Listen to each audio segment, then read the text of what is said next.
back and healthy? That was good. Just having his presence in the meetings, in the meeting room, and on the field. You know, he brings a certain energy, competitiveness, and overall talent and the things that we've been doing. You know, it was good just getting back out, see the retention, because I knew once he came back, we could start getting some consistency in terms of his growth and reps and things of that nature that we need in training camp. But it's been great. There's been obviously a lot of offseason talk about all the pre-snap adjustments and more of that going on Lamar's plate this year. How have you seen him improve? What have you seen on the field in that regard? Well, it's just what we do at this point. You know, last year was the conversation about it in terms of it being new system, new responsibilities, things of that nature. It's just how we play the game now. It's kind of just a part of who he is and how he talks and how he sees the game from that perspective. And so, second year in the system, we've added some things and we've trimmed the fat a little bit on some things that we tried, tinkered with, but didn't major in. And so we're streamlining for him and for our offense in general. And so second year in it, he's doing a heck of a job of it, picked up where he left off, and it's been looking good. He talked to you yesterday about how he likes the fact that the defense is in there hitting a little bit and talking trash. I mean, you played the position. I mean, did you like that in the summer, that having that sense of competitiveness in the build, and do you like seeing it now? Yeah, I was a little bit like Lamar. I like to talk a little trash, you know, because you have the ball in your hand and you can do something about it, right? And so he's like that. He's been here, this year 7, and a lot of teammates he's played with for a while.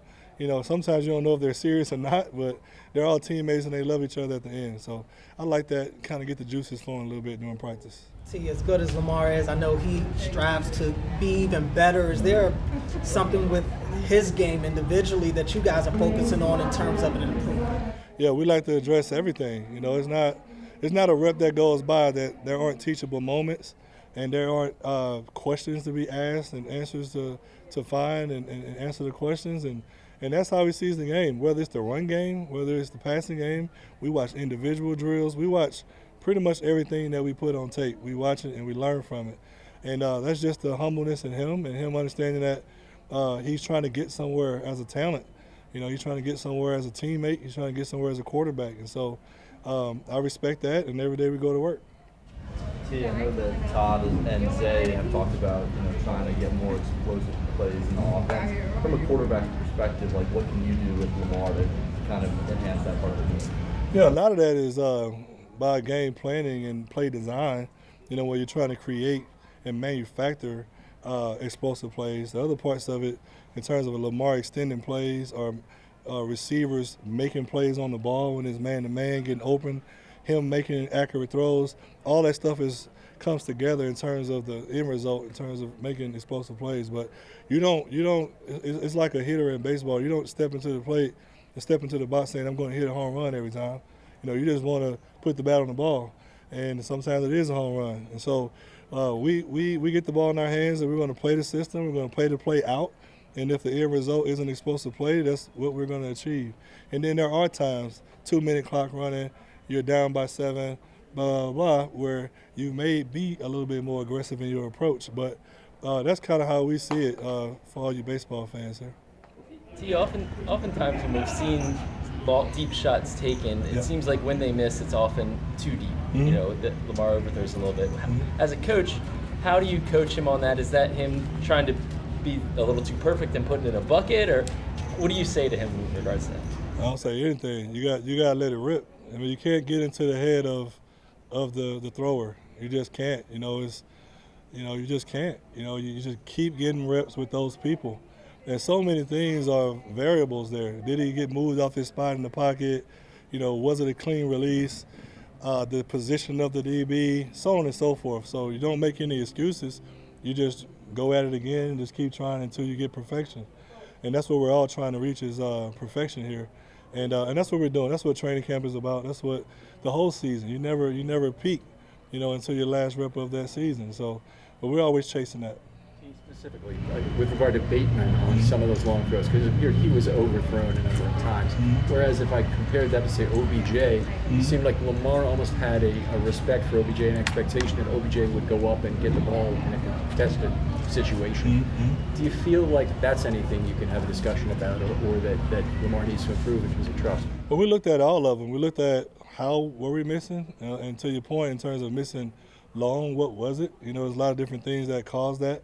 So we addressed that. We worked on it during the offseason. We're going to continue to work on it here, but not in specific to the person, because it doesn't always in our minds come down to you're missing a certain guy. You're just trying to address the throw itself.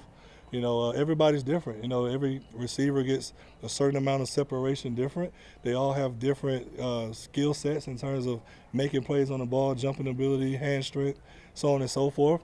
And you got to know who you're throwing to and who can make certain type plays on the ball, and that affects how you throw the ball, how you place the ball, how much air you put on the ball, so on and so forth. So there's a lot involved in that.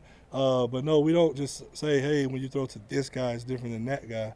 You don't have time to do that, when you're getting rushed by a D-line and it's time to get the ball out. Along those lines, Yep.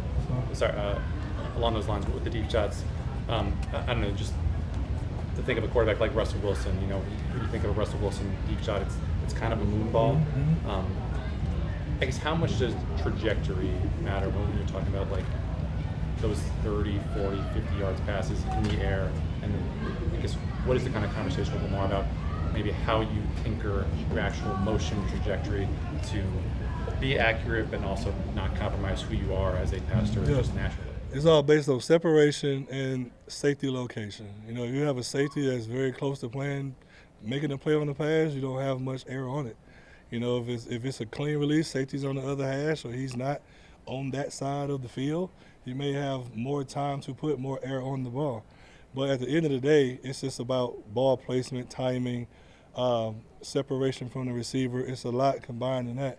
And that's just all we're chasing. It's no one thing that you can say. There's no one way to throw a deep ball. I threw a lot of them myself, and all of them were different. All of them, are based on the things I just mentioned. And you just want to keep working to where you can get as many of those variables out of the way as you can to where you can diagnose it. All right, and that's what training camp and the preseason is all about. Coach Harbaugh talked about how the vision for Lamar is to be the best quarterback ever. Right. I know that's not something you probably talk about every day, but Oh, we do actually. Oh, okay, all right. Yeah, we're not scared of that. Okay, what are the conversations like in the quarterback room to that regard? Man, from day one, since I ever saw him play on TV in college, I thought that about him, and having the opportunity to coach him.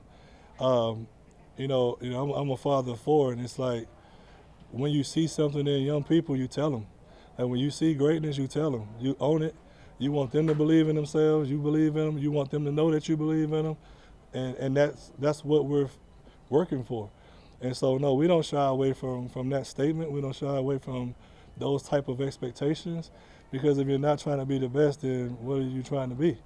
And so last year, about once a week, we talk about championship quarterbacks. It's a thing that we kind of do once a week, and we talked about the characteristics of them, and we talk about what is important that week going into that game, and every week there's an element of it about him being the greatest and about him showing up and showing out, like we like to say in the quarterback room.